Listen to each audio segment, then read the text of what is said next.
Praise the lord. ఈ పెందలకడ కృపావార్త ప్రార్థన సమయములకు మీకందరికీ కూడా స్వాగతం. ఈ ఉదయకాలంన దేవుడు మనల్ని సజీవంగా ఉంచాడు. రాత్రి అంతా కూడా దేవుడు మనల్ని కాపాడి క్షేమంగా ఈ ఉదయకాలంన ఆయన సన్నిధిలో చేర్చాడు. దేవుడు అనేక విధాలుగా అనేకుల ద్వారా తన యొక్క వాక్యమును వెల్లడిస్తున్నాడు కదా. మరి దేవుని యొక్క కృపచేత మరి ఈ యొక్క వాక్యంను విడుదల చేసినందుకు ఆ దేవాది దేవునికి వందనములు. ఈ ఉదయకాలంన ఆయన ఇస్తున్నటువంటి ఈ గొప్ప వార్తను బట్టి దేవునికి స్తోత్రములు చెల్లిస్తున్నాను. ఇక్కడ చేరి ఉన్న మీకందరికీ కూడా దేవుని నామంలో శుభములు తెలియజేస్తున్నాను. ఈ దినము దేవుడిచ్చినటువంటి కృపావార్త ఏమిటంటే యెషయా గ్రంథము 37వ అధ్యాయము 6వ వచనము. యెహోవా సెలవిచ్చినదేమనగా, అష్షూరు రాజు సేవకులు నన్ను దూషింపగా నీవు వినిన మాటలకు భయపడవద్దు. దేవుడు మనకు ఒక గొప్ప వాగ్దానం ఇస్తున్నాడు. భయపడవద్దు. ఏమని దేనికి భయపడవద్దు అంటే, ఎవరైనా దేవుణ్ణి దూషిస్తే, అంటే మనల్ని బట్టి ఒక్కొక్కసారి మనల్ని బట్టి మన దేవుణ్ణి దూషిస్తారు కదా. ఒక్కొక్కసారి నా యొక్క ఉద్యోగ జీవితంలో అయినా నీ యొక్క ఉద్యోగ జీవితంలోనైనా నిన్ను బట్టి ఒక్కొక్కసారి నీ దేవుణ్ణి దూషించే ఒక్కొక్క సమయం వస్తుంది. అలాంటి సమయం దేవుని దయ వల్ల, ప్రభు కృప వల్ల మనకు అలా రాకూడదని మనం ఎప్పుడు కూడా కోరుకుందాం. అయితే ఇక్కడ ఒక సేవకునికి ఇలాంటి గొప్ప సమయం వచ్చింది. ఏంటంటే, రాజైన హిజ్కియా అతడు దేవుని పట్ల ఎంతగానో భయభక్తులు కలిగినటువంటి ఒక గొప్ప రాజు. అతడు తన యొక్క రాజ్యంలో భయంకరమైన దేవతా విగ్రహాలన్నింటినీ కూలగొట్టేసి తన రాజ్యంలో అన్య దేవతలకు అర్పిస్తున్నటువంటి ఆ బలిపీఠాలన్నింటినీ పడద్రోసి బలులను ఆపుచేసి ఎంతగానో రిఫర్మేషన్ తీసుకువచ్చాడు. అతడు చాలా గొప్ప రిఫర్మేషన్ తీసుకొచ్చాడు. అలాంటి గొప్ప రాజు అతడు. అయితే అతనిపైకి కొంతమంది శత్రు రాజులు వచ్చారు. అతడు ఎవరు అంటే అష్షూరు రాజైన సన్హెరీబు. అతడు తను ఒక రబ్షాకే అనే వ్యక్తి చేత ఒక సందేశం పంపించాడు. ఏమనంటే, యూదా భాషతో అతడు మాట్లాడుతూ ఉన్నాడు. హిజ్కియా చేత మోసపోవద్దు అని ఇశ్రాయేలీలతో యూదులతో చెప్తూ ఉన్నాడనమాట. ఆ రాజుకు అసలు శక్తి లేదు, అతనికి విడిపింపడానికి చేత కాదు, అతన్ని నమ్మొద్దు, మోసపోవద్దు, యెహోవాను బట్టి మిమ్మును నమ్మించి యెహోవా మనలను విడిపించును అని అతడు చెప్తూ ఉన్నాడు. కాబట్టి మీరు అతని మాటలు వినొద్దండి అని వాళ్ళకి చెప్తూ ఉన్నాడు. చాలా భయంకరంగా దేవుని గురించి మాట్లాడుతూ ఉన్నాడు. మిమ్మును విడిపించునని చెప్పి హిజ్కియా మిమ్మును మోసపుచ్చుతున్నాడు. ఎవరు? యెహోవా విడిపిస్తాడు అని చెప్పి. అయితే అతడేమంటున్నాడంటే, మా దేవతలందరినీ కూడా అతడు కూలద్రోశాడు కదా. అయితే మా దేవతలు కాదు, ఇప్పుడు యెహోవానే నన్ను పంపించాడు, నేనే యెహోవా ద్వారానే వచ్చాను, యెహోవానే నన్ను పంపించాడు, మేము వచ్చి నీ యెరూషలేమును పట్టుకుంటాము, మమ్మల్ని విడిపించే మా చేతిలో నుంచి మిమ్మల్ని ఎవరు విడిపిస్తారో చూద్దామని చాలా ప్రగల్భాలు మాట్లాడుతూ ఉన్నప్పుడు హిజ్కియా రాజు అక్కడికి వెళ్ళినటువంటి తన యొక్క సైనికులకు, తర్వాత గృహ నిర్వాహకులు, శాస్త్రులు, వారందరూ కూడా వెళ్ళారు అక్కడ తను చెప్తున్న సందేశాన్ని వినడానికి. అయితే రాజైన హిజ్కియా ఏం చెప్పాడంటే, మౌనంగా ఉండండి అని చెప్పాడు. సైలెంట్గా ఉండండి, ఎప్పుడు కూడా ఏమీ మాట్లాడొద్దు అని. వారు మౌనంగానే వచ్చారు. ఆ తర్వాత వారు ఆ మాటలన్నిటిని బట్టి తమ వస్త్రాలు చింపుకొని చాలా అంటే వేదన పడుతూ ఉన్నారు. వస్త్రాలు చింపుకోవడం, గోనెపట్ట కట్టుకోవడం, ఇదంతా కూడా దేనికి సూచన అంటే తగ్గింపుకు సూచన, దుఃఖానికి సూచన. వారు దుఃఖంతో ఉన్నారు, వేదనతో ఉన్నారు. ఇప్పుడు మనం కూడా ఈ లెంట్ డేస్లో మన హృదయాలను చింపుకోవాలి, మన హృదయాలపైన బూడిద పోసుకోవాలి. ఎందుకంటే మనం కూడా మన యొక్క పాపములను ఒప్పుకుంటూ మరి దేవుని సన్నిధిలో పశ్చాత్తాపడుతూ ఉన్నాం కదా. దేవుడు మనకు ఒక విమోచన కాలాన్ని ఇచ్చాడని మనం నమ్ముతూ మనము దేవుని సన్నిధిలో ఒక ఉపవాస దినాన్ని ప్రతిష్ఠించుకొని మరి కొన్ని దినాలు మరి ఎవరిష్టం వాళ్ళది. కొంతమంది కొన్ని దినాలు ఉంటారు, కొంతమంది వారానికి ఒక రోజు ఉంటారు, కొంతమంది 2 దినాలు. ఆ విధంగా ఏదో ఒక రకంగా ఎవరికి ఇష్టమైనట్టు వారు. ఒక్కొక్కసారి భోజనం మాత్రమే కాకుండా, భోజనం గురించి కాకుండా ఇంకా వేరే విషయాలను గురించి కూడా కొన్ని మానేసి ఆ విధంగా చేస్తూ ఉంటారు. ఎవరి ఎవరి నమ్మకాన్ని బట్టి వారు జరుపుకుంటూ ఉంటారు.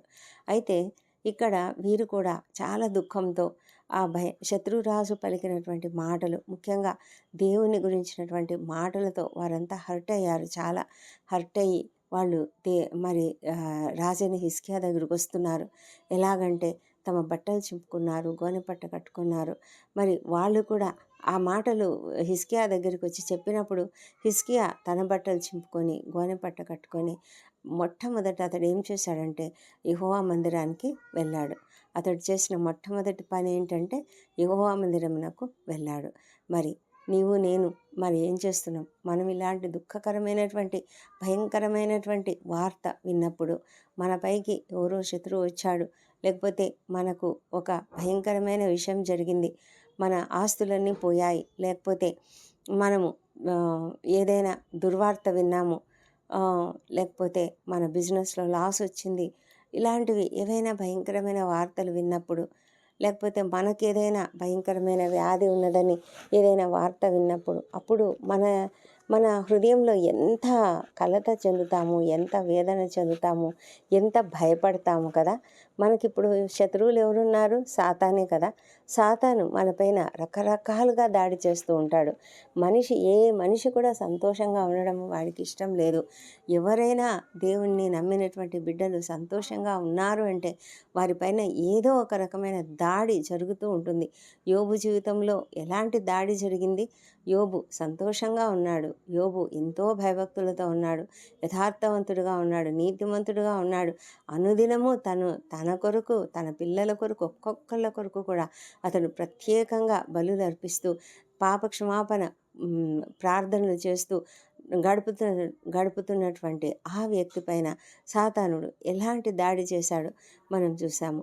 అయితే అది దేవుని యొక్క పరీక్షనే అనుకోండి. అయినప్పటికీ కూడా అలాంటి భయంకరమైనటువంటి దాడులు మనుషులపైన మరి విశ్వాసులపైన జరుగుతూ ఉంటాయి. అలా జరిగినప్పుడు మనం కృంగిపోతాము. ఇలాగే మనం కూడా మన హృదయాలను చింపుకుంటాము. మన హృదయంపై మరి చాలా మరి బూడిద పోసుకున్నట్లుగా చాలా వేదనతో ఉంటాము, కుమిలిపోతూ ఉంటాము, కృంగిపోతూ ఉంటాము. అయితే ఆ సమయంలో మనం ఏం చేస్తాము? మొట్టమొదట దేవుని మందిరానికి వెళ్తున్నామా? దేవుని మందిరానికి మనం వెళ్ళలేకపోవచ్చు. ఎందుకంటే ఈ కాలంలో అంటే ఇప్పటి పరిస్థితులలో మనము ఎక్కువగా దేవుని మందిరముకు అంత అవసరము అంటే అంత త్వరగా వెళ్ళే పరిస్థితి ఉండకపోవచ్చు. కానీ మనము మన హృదయంలోనే ఒక మందిరం స్థాపించుకోవాలి. హృదయమే దేవునికి మందిరము, మన హృదయమే దేవుని ఆలయం ఉన్నదని పౌలు గారు చెప్పారు. కాబట్టి ప్రతి ఒక్కరు కూడా తమ హృదయాన్నే ఆలయంగా చేసుకొని దేవుని ప్రతిష్ఠించుకోవాలి. మన ఇంటిలో మనము ప్రార్థించుకుంటాము. మన ఇంటిలో మనకు ఒక గది ఉంటుంది, లేకపోతే మన ఇంటిలో ఒక స్థలం ఉంటుంది. ఒక ప్రత్యేకమైన స్థలం ఉండి కేటాయించుకొని మనం జనరల్గా ప్రతిదినము ఒకే చోట కూర్చుని ప్రార్థనలు చేసుకుంటూ ఉంటాం కదా. అలాంటి ప్రార్థనా స్థలము అదే మనకు బలిపీఠము. ఆ బలిపీఠం మనకున్నదా? మరి హిజ్కియా అయితే యెహోవా మందిరమునకు వెళ్ళాడు. వెళ్ళిన తర్వాత అతడు ఎంతో దీనముగా, ఎంతో తగ్గింపుతో అతడు మరి ప్రార్థన చేస్తూ మరి ప్రవక్త అయిన యెషయా దగ్గరకు మనిషిని పంపించాడు. వారు కూడా వెళ్ళి గోనెపట్ట కట్టుకొని అతని దగ్గరికి వెళ్ళి అతనికి ఈ విషయం తెలియజెప్తూ ఉన్నారు.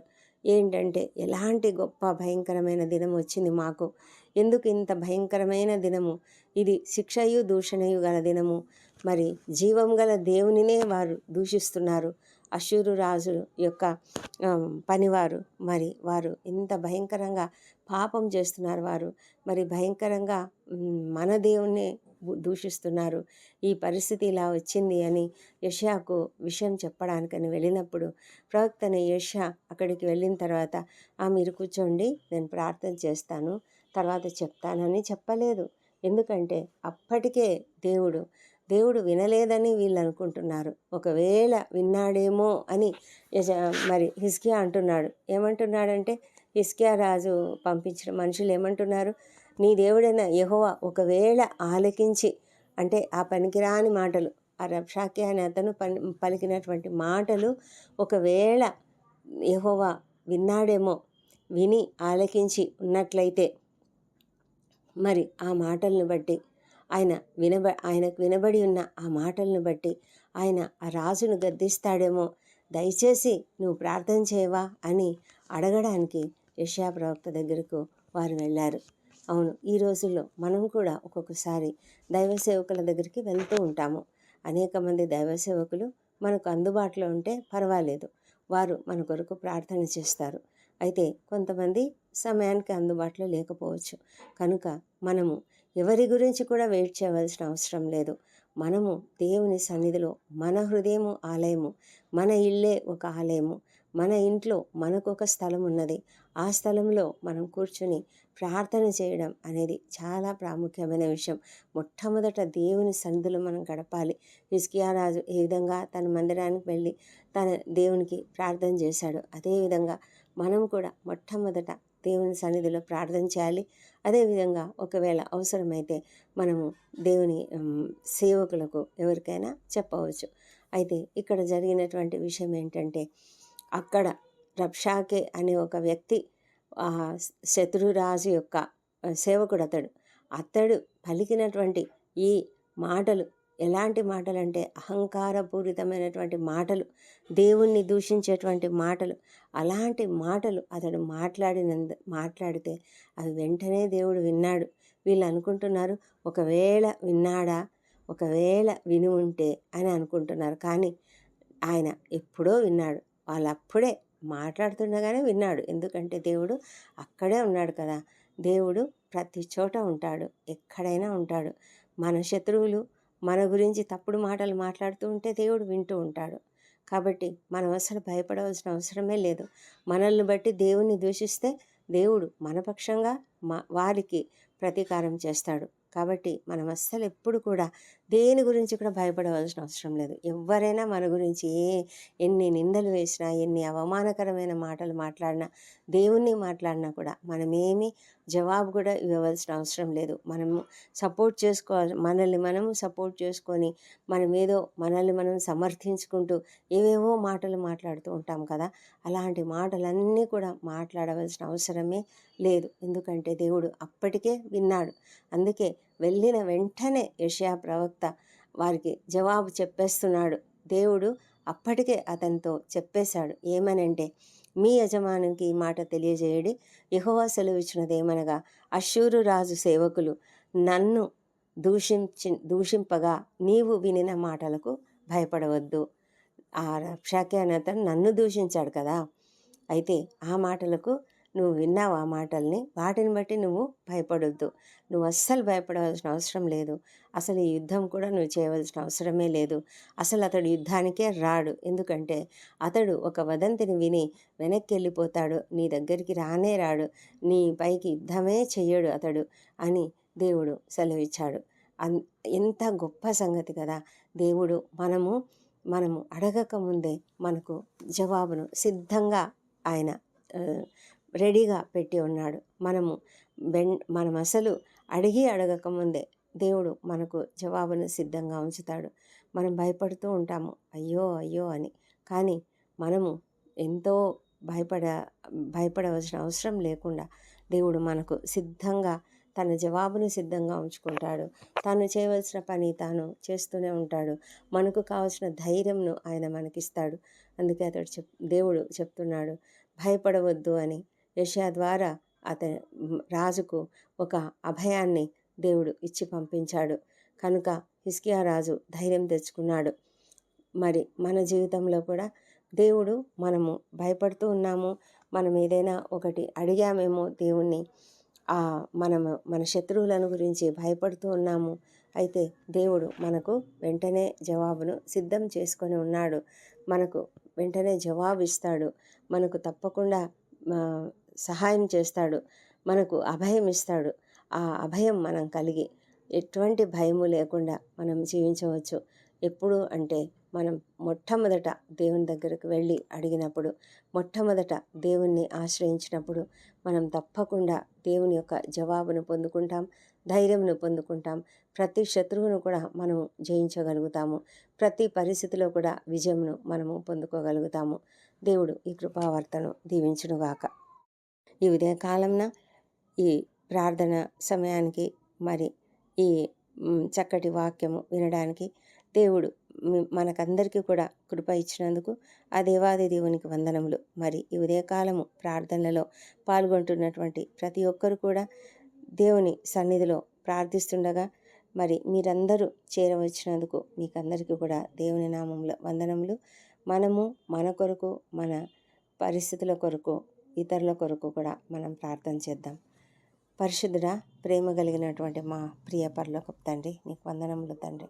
దేవా ప్రభా, ఈ పెందల కడ ఈ సందులో మేము ప్రార్థించడానికి మీరు మాకు ఇచ్చిన గొప్ప తరుణాన్ని బట్టి నీకు వందనములు. మా తండ్రి దేవా, ఈ దినం మీరు ఇచ్చినటువంటి గొప్ప వార్తను బట్టి స్తోత్రములు నాయన. అవును ప్రభా, మేము అడిగి అడగక మునిపే మాకు అక్కరలను తీర్చే దేవుడవు, జవాబులు ఇచ్చే దేవుడవు. మా తండ్రి, మాకు సహాయం చేసే దేవుడవు తండ్రి. జవాబును సిద్ధం చేసుకొని తండ్రి మాకు వెంటనే అభయం ఇచ్చేటువంటి దేవుడవు ప్రభా. తండ్రి ప్రభా, మేము ఎల్లప్పుడూ కూడా మాకు ఏ కష్టం వచ్చినా నీ సన్నిధిలో చేరి నిన్ను అడగడానికి మాకు సహాయం చేయండి ప్రభానైనా. మేము ఇతరుల మీద ఆధారపడకుండా, మనుషుల మీద ఆధారపడకుండా ఉండడానికి కృప చూపించమని ప్రార్థిస్తున్నాం ప్రభా. అవును తండ్రి, రాజులను నమ్ముకుంట కంటే యెహోవాను ఆశ్రయించటం మేలు, నరులను ఆశ్రయించడం కంటే యెహోవాను ఆశ్రయించటం మేలు అని మీరు వాక్యంలో చెప్పి ఉన్నారు దేవా ప్రభా. ఆ ప్రకారంగా మేము ఎల్లప్పుడూ కూడా నీపైన మాత్రమే ఆధారపడడానికి మాకు కృప దయచేయమని ప్రార్థిస్తున్నాము ప్రభా. ఈ పెందల కడ తండ్రి, మమ్మల్ని మా ప్రార్థనలు ఆలకించుము. మాకు జవాబులను అనుగ్రహిస్తామని నమ్ముతున్నాం తండ్రి.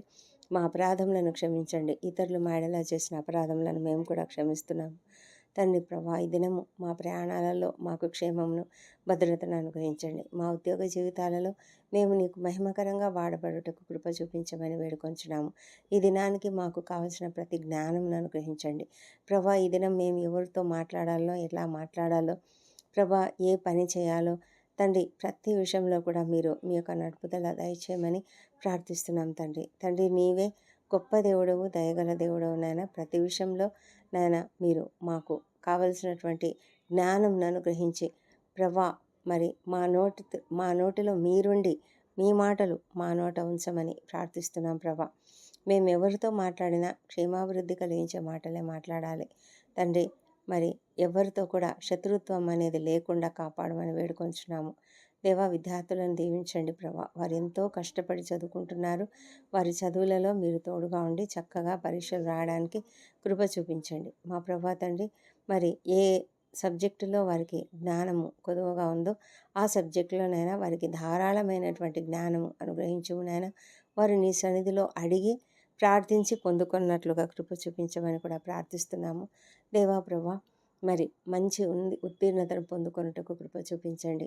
ఈ దినము ఎవరెవరైతే ఇంటర్వ్యూలకు హాజరవుతున్నారో వారికి అందరికీ తప్పకుండా విజయం అనుగ్రహించండి ప్రభా. ఉద్యోగ ప్రయత్నాలు చేస్తున్నటువంటి వారికి అందరికీ తప్పకుండా తండ్రి ఉద్యోగం అనుగ్రహించండి, లేదా ఒక మంచి మార్గం చూపించినైనా ఆర్థికమైన ఇబ్బందులలో ఉండకుండా ప్రతి ఒక్కరిని లేవనెత్తమని ప్రార్థిస్తున్నాం ప్రభా. మా తండ్రి దేవా, మరి వివాహ ప్రయత్నం చేసిన వారికి తప్పకుండా సఫలత అనుగ్రహించండి తండ్రి. మా తండ్రి, సంతానం కొరకు నీ వైపు చూస్తున్న ప్రతి బిడ్డను కూడా దర్శించి ప్రభు వారిలో నీ పునరుత్థాన శక్తిని ప్రవేశపెట్టి చక్కటి సంతానంను వారికి అనుగ్రహించమని ప్రార్థిస్తున్నాము దేవా ప్రభా. మరి ఎంతమంది జీవితాలలో మరి శుభకార్యాలు జరుగుతున్నాయో ఆ శుభకార్యాలన్నీ కూడా చక్కగా జయప్రదంగా నడిపించమని ప్రార్థిస్తున్నాము మా దేవా తండ్రి. మరి నూతనంగా బిజినెస్ స్టార్ట్ చేసినటువంటి వారిని మీరు దీవించి మంచి జ్ఞానంతో వారు చక్కగా బిజినెస్ జరిగించినట్లుగా ప్రభా మీరు ఫ్లరిష్ చేయమని ప్రార్థిస్తున్నాం ప్రభా. అవును తండ్రి, అది చిన్నదైనా సరే పెద్దదైనా సరే ప్రభా, ప్రతి చోట కూడా మీరుండినైనా మీరు దాన్ని చక్కగా నడిపించమని ప్రార్థిస్తున్నాము దేవా ప్రభా. గర్భిణీ స్త్రీలను ఆశీర్వదించండి, వారికి సుఖమైన ప్రసవం అనుగ్రహించండి ప్రభా. మరి చిన్నారులను, వృద్ధులను దీవించి వారికందరికీ క్షేమమును, భద్రత అనుగ్రహించండి. ఒంటరి తల్లులను, ఒంటరి మహిళలను మీరు కనికరించండి. వారికి కూడా మీ సహాయం అనుగ్రహించండి ప్రభా. ఎవరైతే అనాథలుగా ఉన్నారో, దిక్కులేని వారుగా ఉన్నారో, నిరాశ్రయులుగా ఉన్నారో అలాంటి వారికి మీ యొక్క సహాయము అనుగ్రహించమని ప్రార్థిస్తున్నాము. మా తండ్రి దేవా, ప్రతి చోట కూడా నాయన మరి ఎలాంటి అన్యాయం, అక్రమాలు జరగకుండా మీరు కాపాడమని కూడా వేడుకుంటున్నాం తండ్రి. మా దేశంలోనైనా భయంకరమైన పరిస్థితులు ఉన్నాయి. ఎంతో భయంకరమైనటువంటి అన్యాయాలు, అక్రమాలు జరుగుతున్నాయనైనా మా తండ్రి మీరు కృప చూపించండి తండ్రి. ప్రభా, అధికారులు, ఉద్యోగులు, పరిపాలకులు అందరూ కూడా నీతిగా, నిజాయితీగా పనిచేయడానికి సహాయం చేయండి. మరి ప్రభా, మరి రక్షణ వ్యవస్థ, న్యాయ వ్యవస్థ కూడా చక్కగా పనిచేయడానికి సహాయం చేయండి తండ్రి. వైద్య వ్యవస్థ, విద్యా వ్యవస్థ అంతా కూడా నైనా చక్కగా పనిచేయడానికి సహాయం చేయమని ప్రార్థిస్తున్నాం ప్రభా. మా తండ్రి దేవా, మరి ఎవరెవరికి ఏ ఏ అవసరతలు ఉన్నాయో నాయన ప్రతి అవసరతను కూడా తీర్చమని ప్రార్థిస్తున్నాము. దేవా, మా దేశంపై నీ పరిశుద్ధాత్మను కుమ్మరించి ప్రతి ఒక్కరూ నిన్ను తెలుసుకునేలాగా సహాయం చేయండి. ప్రపంచమంతటా కూడా నీ శాంతిని, సమాధానాన్ని కుమ్మరించండి దేవా. యుద్ధ వాతావరణం ఎక్కడెక్కడ ఉన్నదో నాయన ఆ పరిస్థితులన్నీ కూడా సరిచేయండి తండ్రి. ప్రభా, సమస్తమును నీ కంట్రోల్లో ఉన్నది. మా ప్రభా తండ్రి, ఎంతో త్వరగా నాయన రెండవ రాకడ ఉన్నది. మా ప్రభా, మాకు ఈ సూచనలన్నీ అనేకం కనిపిస్తుంటుండగా మేము సిద్ధంగా ఉండడానికి సహాయం చేయండి. మా ప్రభా, ఇజ్రాయెల్ దేశంను దీవించండి. మరి యెరూషలేమును దీవించండి. వారి నగరులలో క్షేమమును, వారి ప్రాకారములలో నెమ్మదిని దయచేయమని ప్రార్థిస్తున్నాము. దేవా, మా ప్రభా, మరి రక్షణ లేని ప్రతి ఒక్కరిని బట్టి నీ సన్నిధిలో మొరపెట్టుకుంటున్నాం నాయన. మా ప్రభా నాయన, మా కుటుంబాలలో, మా బంధువులలో, మా రక్త సంబంధికులలో, స్నేహితులలో ఎవరెవరైతే నాయన రక్షణ లేక ఉన్నారో వారందరినీ రక్షించం తండ్రి. ప్రభా, గర్వంతో, అహంకారంతోనైనా నీ నామమును ఎరగకుండా తండ్రి, తెలిసి కూడా నిన్ను అంగీకరించకుండా ప్రభానైనా గర్వపు తలంపులతో, గర్వపు హృదయంతో ఉన్నటువంటి ప్రతి ఒక్కరిని ప్రభా మీరు తాకండి. వారి హృదయాలను బ్రద్దలు చేయండి. ప్రభా, రాతి గుణను తీసివేసి మాంసగుణను మీరు పెట్టమని అడుగుతున్నాం ప్రభా. సహాయం చేయండి తండ్రి. ప్రభా, మరి వారిలో మార్పును అనుగ్రహించినైనా అందరము సంతోషించే భాగ్యం దయచేయండి. అవును ప్రభా, ఒక్క పాపి మారితే పరలోకంలో ఎంతో సంతోషం కలుగుతుంది. దేవా, సహాయం చేయండి నాయన. మా తండ్రి ప్రభా, మరి ఎవరు విడవబడ్డం మీకు ఇష్టం లేదు కదా. మా తండ్రి, సహాయం చేయండి. మా తండ్రి దేవా, ఇంకా అనేక మందినైనా భయంకరమైన వ్యసనాలకు గురై ఉంటున్నారు. డ్రగ్స్, ఆల్కహాల్, గేమింగ్, మరి అనేకమైనటువంటి ఇతర సమస్యలతోనైనా వ్యసనాలకు గురై ప్రభా ఎంతో భయంకరమైన స్థితిలో ఉంటున్నారు ప్రభా. ఈ లోకంలో ప్రభా, భయంకరమైన లోకంనైనా మా తండ్రి ప్రతి విధమైనటువంటి పాపంతో నిండినటువంటి ఈ లోకంలో ప్రభా ఎంతోమంది సాతాను బానిసత్వానికి లోనైపోయి కట్లలో ఉన్నారు తండ్రి. దేవా, ఏ శ్రమలో విడుదల కలుగును గాక ప్రభా. సమస్తమును మీరు బాగు చేయగలిగిన శక్తివంతులు తండ్రి. మీకు సాధ్యమైనది ఏదీ లేదు. కృప చూపించమని వేడుకొంచున్నాము. ప్రతి ఒక్కరికి శ్రమలో విడుదల కలుగును గాక. తల్లిదండ్రులు ఎంతో వేదన పడుతూ వారి కొరకు ప్రార్థనలు చేస్తున్నారు నాయన. ప్రభా, మా ప్రార్థనలన్నీ అంగీకరించమని ప్రార్థిస్తున్నాము. దేవా, అనారోగ్యంతో హాస్పిటల్స్లో ఉన్న ప్రతి ఒక్కరిని స్వస్థపరచండి. భయంకరమైన వ్యాధులతో ఉన్నటువంటి వారికి యేసునామములో విడుదల కలుగును గాక. దేవా ప్రభా, పనిచేయని కిడ్నీలు పనిచేయను గాక. కీమోథెరపీలు మరి డయాలసిస్ల అవసరత లేకుండా కాపాడం తండ్రి. ప్రభా, అలాంటి అవసరత ఇంకా రాకూడదు. మా తండ్రి, కృప చూపించండి. దేవా ప్రభా, మరి ఇదనమ్మా సర్జరీలు గుండా వెళ్తున్న ప్రతి ఒక్కరికి కావాల్సిన శక్తిని, బలమును అనుగ్రహించండి నాయన. మా ప్రభా, కోలుకోవడానికి సహాయం చేయండి. డాక్టర్లకు, నర్సులకు కావాల్సిన మంచి జ్ఞానం అనుగ్రహించండి. మా దేవా ప్రభా, మరి ప్రతి విధమైనటువంటి వ్యాధి నుంచి ప్రతి ఒక్కరికి స్వస్థత కలుగును గాక. ఈ ప్రార్థనలో ఏకీభవిస్తున్న ప్రతి ఒక్కరికినైనా ఎలాంటి రుగ్మతలున్నా ఏ శ్రమలో స్వస్థత కలుగును గాక. మోకాళ్ళ నొప్పులు, కీళ్ళ నొప్పులు, నడుము నొప్పులు, తండ్రి ప్రభా, తలనొప్పులు, మైగ్రేన్ తలనొప్పులు, spondylitis, cervical spondylitis, lumbar spondylitis ప్రభా, ఇంకా గ్యాస్ట్రైటిస్, ఇలాంటి భయంకరమైన ప్రతి వ్యాధి నుంచి ఏ శ్రమలో ప్రతి ఒక్కరికి విడుదల దయచేయమని ప్రార్థిస్తున్నాం ప్రభా. కిడ్నీస్లో రాళ్ళు ఉన్నట్లయితే, గాల్ బ్లాడర్లో రాళ్ళు ఉన్నట్లయితే ఏ శ్రమలో కరిగి పడిపోవును గాక. మా ప్రభా నాయన నరాల వ్యాధులు అన్నీ కూడా తొలగిపోను గాక. దేవా నీకే స్తోత్రం చెల్లించుకుంటున్నాము. అప్పుల బాధలు, ఆర్థిక ఇబ్బందులలో, ల్యాండ్ సమస్యలు, కోర్టు సమస్యలు, ఇలాంటి సమస్యలతో బాధపడుతున్న ప్రతి ఒక్కరిని కూడా స్వస్థపరిచి కంప్లీట్గా బాగు చేయమని ప్రార్థిస్తున్నాము. తండ్రి ఈ దినం తండ్రి మా ప్రయాణాలలో ప్రతి ఒక్కరిని తండ్రి వాళ్ళు ఏ వాహనాల్లో ప్రయాణం చేస్తున్నప్పటికీ కూడా ప్రతి పరిస్థితిలో కూడా మీరు తోడుగా ఉండి క్షేమమును భద్రతను వారికి అనుగ్రహించమని ప్రార్థిస్తున్నాము. దేవా ప్రభా ఈ దినం బర్త్డేలు, వివాహ దినం జరుపుకుంటున్న బిడ్డను దీవించండి. గడిచిన సంవత్సరం అంతా ఈ వారికి చేసిన ప్రతి మేలును బట్టి నీకు వందనంలో, రాబోయే సంవత్సరంలో ఇంకనూ అధికమైన మేలులను వారికి అనుగ్రహించమని ప్రార్థిస్తున్నాము తండ్రి. మా తండ్రి దేవా మమ్మల్ని అందరినీ కూడా మీరు దీవించండి. మా ప్రార్థనలన్నీ మీరు అంగీకరించి జవాబులు ఇచ్చినందుకు నీకు వేలాది వేల స్తోత్రం చెల్లించుకుంటున్నాము. ఈ ప్రార్థనలన్నీ మా ప్రభువును మా ప్రియ రక్షకుడునైన యేసుక్రీస్తు అత్యంత శక్తిగల ఉన్నతమైన నామంలో అడిగి పొంది ఉన్నామని నమ్ముతూ నీకు స్తోత్రం చెల్లిస్తున్నాం తండ్రి. ఆమెన్. ఆమెన్.